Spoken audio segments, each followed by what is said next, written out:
Welcome back to Timo's Dinky Detailing. Today I'm going to be working on a Dinky 171 Hudson Commodor Sedan. I got this one in a lot, and this one doesn't have a base, it doesn't have any wheels, there's just the body casting. So I'm going to have to fabricate a base for it and replace the wheels and tires. This Commodore Sedan has been painted green. It was never originally green. There's hints of paint inside. You can see the blue in the wheel well. So I'm going to be going with a blue color.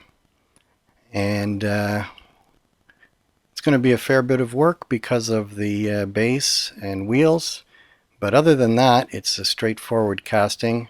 And it's going to be two-tone paint. Most of these were originally in two-tone paint. I love this casting. It's the car is the gangster style car that I remember from the cartoons. I think it was Looney Tunes, but it may also have been Roger Rabbit. So if anybody knows, then certainly let me know below. It was a bunch of gangsters got into the car, and the car went around the corner and bent as it went around the corner. Anyway, to start out with, going a little bit different than usual. I'm doing this early in the morning. I don't want to wake people up, and I can't remember if it's early in the morning or it might have been in the evening, and my son is in the next room studying university, so I don't want to interrupt him. So to clean up these posts, I'm filing it very carefully and slowly, and then trying to pick the little bit of mushrooming off of these posts. So the base was somehow pried right off, and then the mushrooms on the posts were kind of bent down. So to make a base, I want to just have a little stud that sticks up that will let the base be registered. So it's a matter of filing it carefully, slowly, until there's just the little round stud sticking up. So I'm using my very nice Nicholson file I use for everything. It cuts really well. I recommend if you're going to buy a file, get a good quality name brand file, not a Chinese file, because you will never be happy with that one. You'll be happy with a fancy file like this.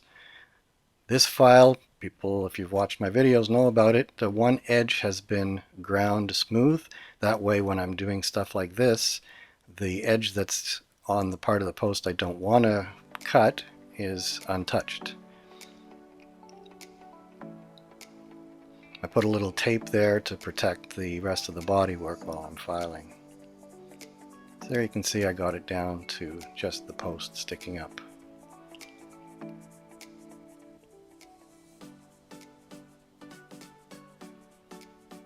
So to make the base, first I put a piece of paper over it, and I just use my thumb and make a little fold, and that gives me the shape, and then I can reproduce that in my little piece of sheet metal.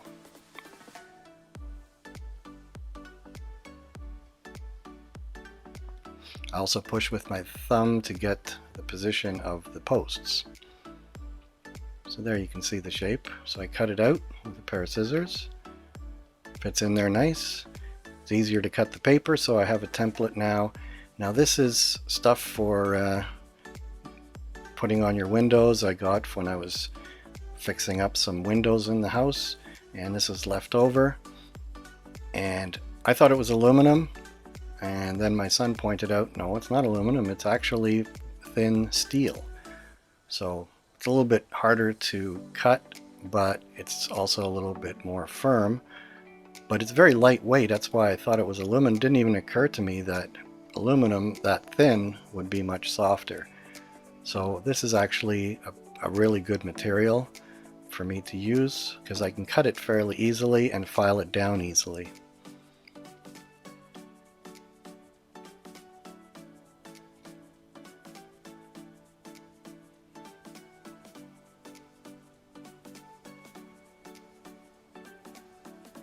I imagine if this was aluminum, I could probably just cut it with a pair of scissors, but I have to use tin snips on this. And these tin snips are a pretty rough tool, so I go just outside the line and then file it down to the right size later. So this just gets the main material off. I put it into the vise and I do a lot of filing. I'm not going to show you all the filing because it actually takes quite a long time to do it. But again, I'm using my Nicholson file, and it actually takes the material down pretty quickly, and it also gives me a nice smooth finish when I'm done.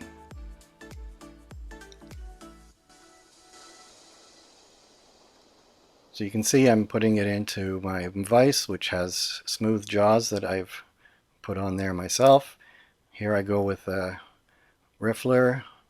It's a curved file, and I get my shape down. Now I need to put holes. So there's where I pushed with my thumb, and then I go with the scriber so I can find my points, put a little scratch on there. And this is a spring-loaded center punch. And that puts a little dimple. And I'm not going to be doing this on the milling machine this time. Measuring the diameter, and I'm just going to drill it on the edge of my workbench with the hand drill. So first I go through with the center drill. I always use the center drill because it tends not to wander. I've put just a tiny dimple there, so if I put a hole with the center punch, it goes in the right spot.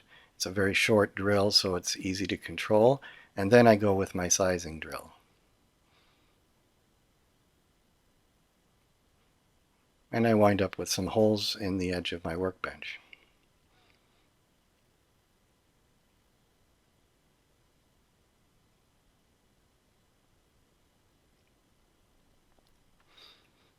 So I clean the burrs off and see how it fits.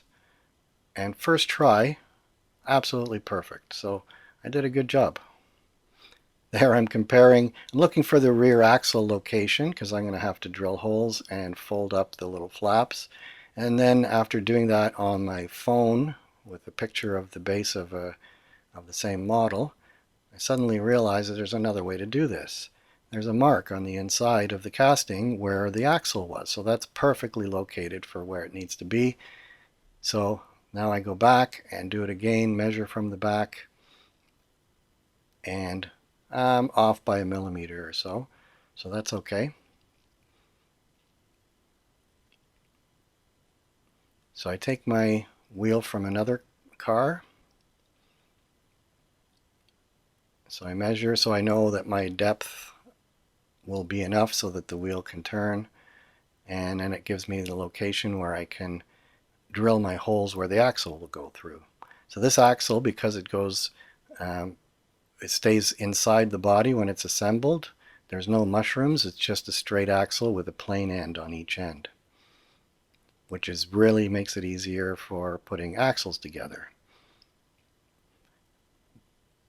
This car, this Hudson Commodore, had a special design that they thought would take everybody by storm. The wheels on the back are so far back that the seats inside are not interfered with by the wheels and tires, so the seat in the back seat is much wider than comparable cars at the time. And it was a clever design, and then new designs came and it all changed. But this car would have had, I mean, you can find antiques, or you can look at Jay Leno, and he has one of these cars. Huge amount of room inside this car. Of course, it's a huge car, but even more than cars of similar size, there'd be more space inside because of the way they laid it out. And as a result, the frame goes on the outside of the wheels, which is why this car has the axle captured in there. And some of my other models, the British ones, had spats on them, so they were removable panels. But this one, the frame actually goes outside of the wheels. So there is no spats. You can't take them off because you'd be taking off a piece of the frame. So you can see I've drilled the holes for the axles, and these holes are just so I have a little rounded corner on that flap that sticks up.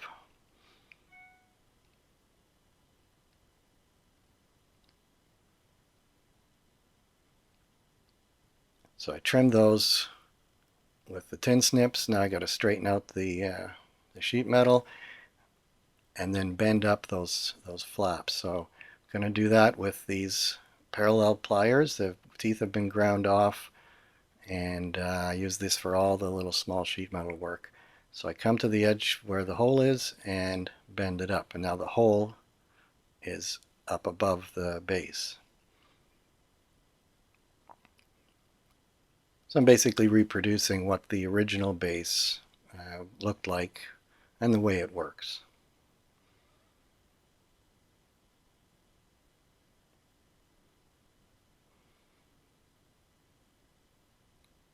As usual, I'm trying to show you as much of the process as possible so you can see the work that goes in, but it's also interesting to see how it's done. If I just came and showed you the finished product, that's nice, but I like to show how I got there. That's kind of videos I like the best too, is when I see everything that the restorer does in order to restore it. So there I have my base. Now to make an axle, I'm using a pop rivet. This one is steel, and then there's other pop rivets that are, oh no, this is for the front axle, so this one's aluminum. So I've got to file that down. So I file it down off screen, basically with the same file again until, because there's a little bit of roughness there to hold the aluminum rivet portion. So there, I've cut it to length, and now I'll file the end flat so that when I go to hammer a mushroom on the end, I'll start with a nice clean flat end, so it makes it easier to make the mushroom if it starts out nice and flat. So that just goes into the vise with the soft jaws, and then I take a file to the end. I don't know, if I didn't have this file, how I would do these jobs. So a couple of strokes and there we go. And there you have it. So this one's made out of aluminum. It's much easier for me to hammer a mushroom onto that. And so now we move on to drilling and tapping the posts. So for this, I'm going in the milling machine. Must have been a time of day when everybody was awake, so I can make noise, because that's a noisy machine.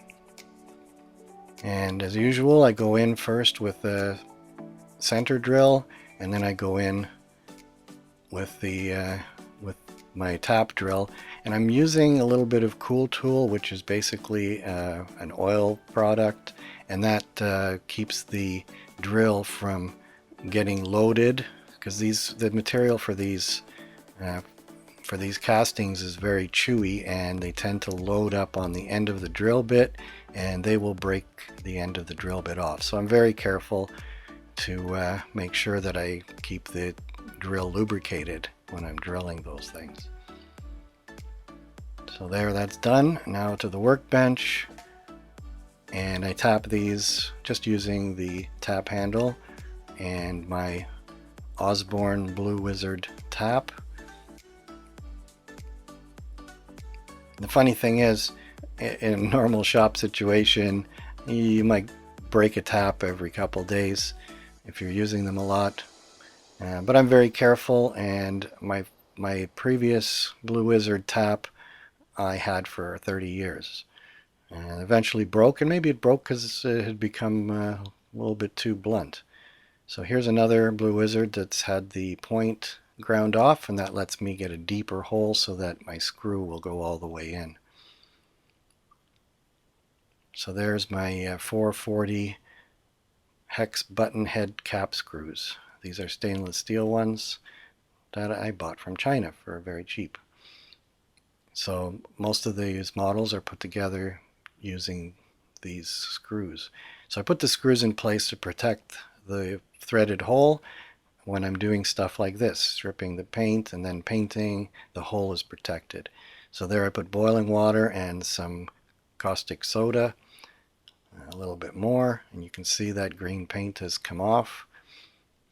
And in a couple minutes, casting is all clean. So now I go over it with the brass brush. Probably going to have to get a new brush. Here I go with stainless steel, and didn't show you a lot of the brushing, but you get the idea. Now these are hubs. They're turned steel hubs that I got from Steve Flowers. I get my parts from him. So far, most of my parts have come from him because he has the best prices. And of course, I order a bunch of stuff because the shipping is still pretty expensive from the Kingdom of Auixe. But it's worthwhile because if I buy a bunch of things, then the shipping doesn't seem like so much money. Now the base I'm doing with the hardware store paint. That can is running out, so I'm going to have to buy a new can, and then I did the other sides of the wheels. Now I had to go in and file and sand because the casting is a little bit rough in places. You can see I did quite a bit, and I took off casting marks off the rear fenders where there was a seam, so it makes it a more clean look at the end.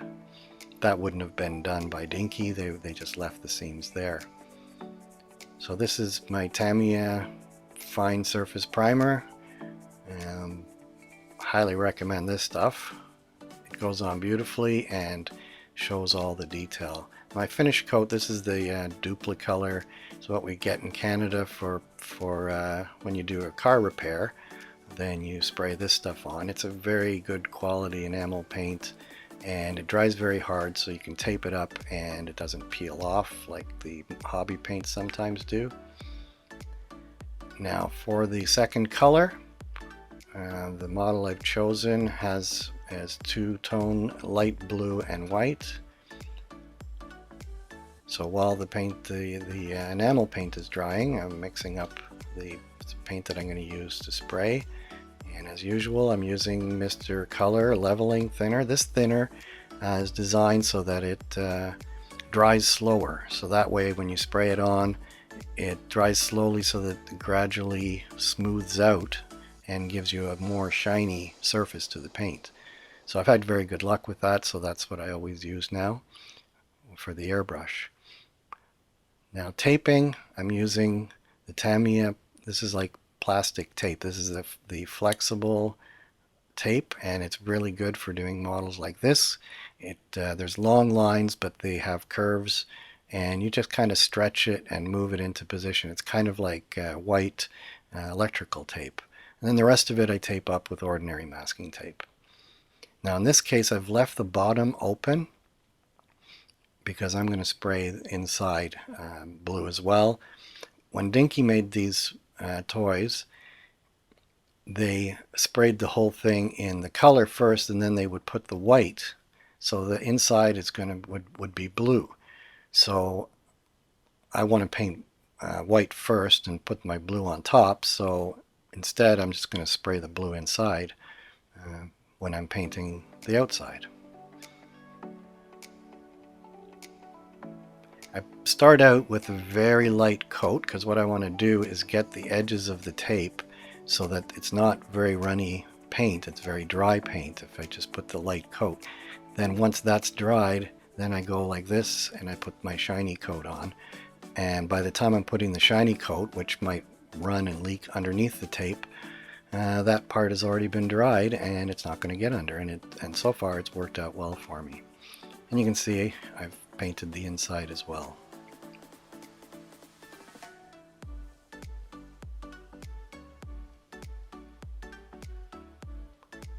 So that paint, it's beautiful, comes out really nice and shiny. And now the hubs. These hubs are great. They're very crisp and they look just perfect. The original ones might be more original, but they are kind of cast and they're a little bit rougher. So here's the moment of truth, taking the tape off. That's just the ordinary masking tape first.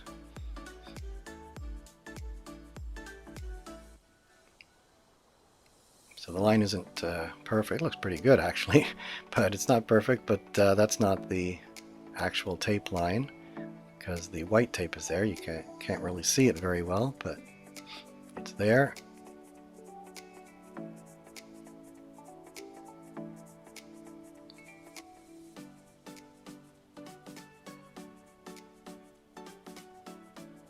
I'm very cautious. The paint is only dried for an hour or so, so I don't want to be touching it too much. And I don't want to let it dry too much because then it could glue the tape down. And that could be a problem. So it's kind of a delicate choice of timing. So that paint came out really, really nice. And the edges came out beautiful. So here you can see I've done the hubs and they look beautiful. But on this method, I have to paint them twice. So I've got my little non-stick bits of paper. This is baking paper, parchment paper, which is a miracle because nothing sticks to it. Here a little bit of paint actually did stick to it, so they're defying my logic. But you just come with my sharp tweezers and scrape it off a little bit.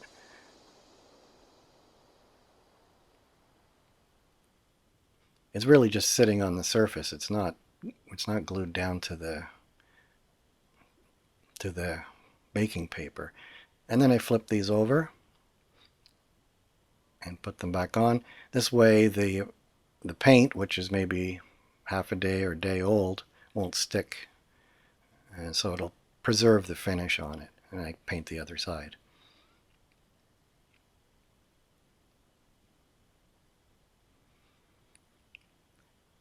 Now I'm going to be doing some detailing, and I always have trouble with headlights, and this one I can see it's going to be a big problem because of the way the casting is. So I'm going to tape it off to paint it so that so I get a nice clean perfect circle. So I'm using this stuff. It's the marker pen. You probably can't buy this anymore. This marker pen is probably 30 years old, but the paint in it is just perfect. And this is not the chrome stuff. I have the chrome stuff, but I'm trying to do this one as much as I can like the original toy would have been. I'm not putting any extra embellishment on it at all. This is going to be, I'm aiming for making it like the original toy. So this is a pure restoration. I mean, a pure would have been, I would make a mask and they would actually spray the paint through a cardboard mask, and I've done that on, I should show you one day, I've done that on a toy a long time ago, and it works really nice, and you get that sprayed edge look. And maybe I'll start doing it again, but I'm kind of scared to do it because it can ruin a nice paint job. So I'm speeding this up. I'm showing you quick jumps because I think it gets kind of boring watching me paint this thing. And you can see on one point I had my hand shook and I overpainted, and I don't panic about that because I'm just gonna, you can see on the edge of the grill there, I'm just gonna paint it over with white when it's dry. So for the back I want to tape this because it's hard to get that bumper, the inner corner, so might as well tape it and be safe.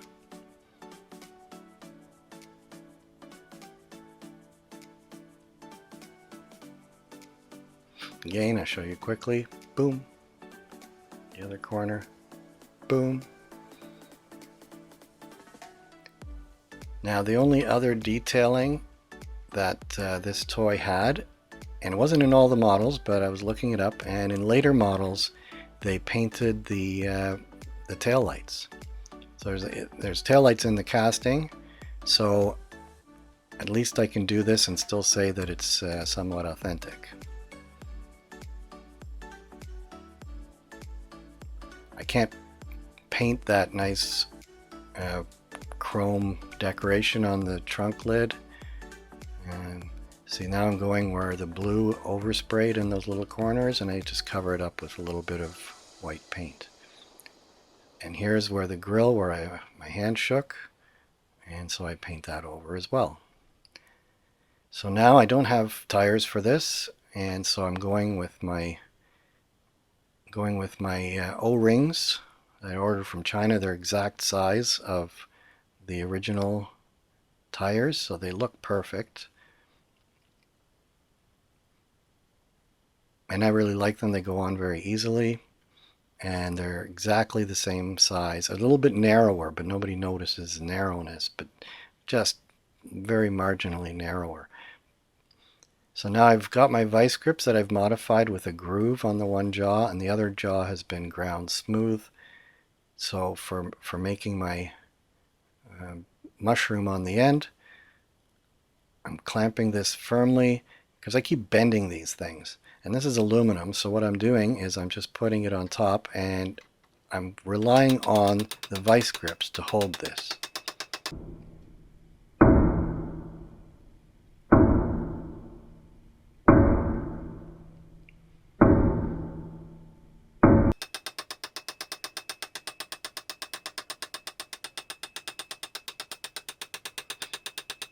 So that's a lot of hammering to get this right.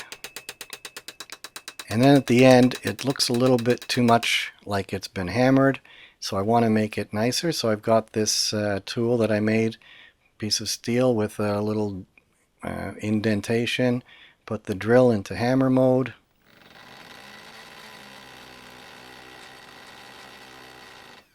It's not much, but it makes it nice and smooth, and it looks like a factory original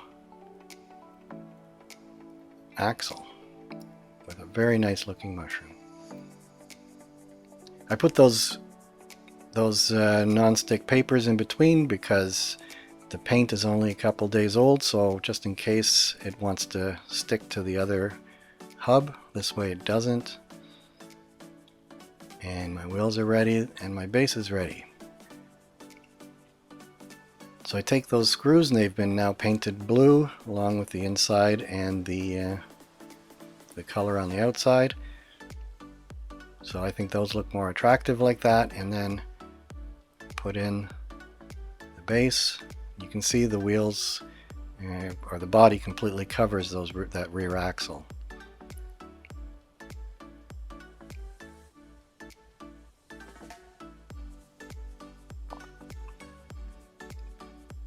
So there we have it.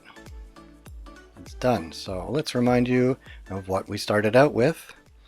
So that's my original casting that came without a base, without any wheels or axles. It had already been destroyed and repainted and destroyed again. So let's see what it looks like now. There we have it. This was an original paint scheme. It's a scheme that I like, so I chose this one to go with.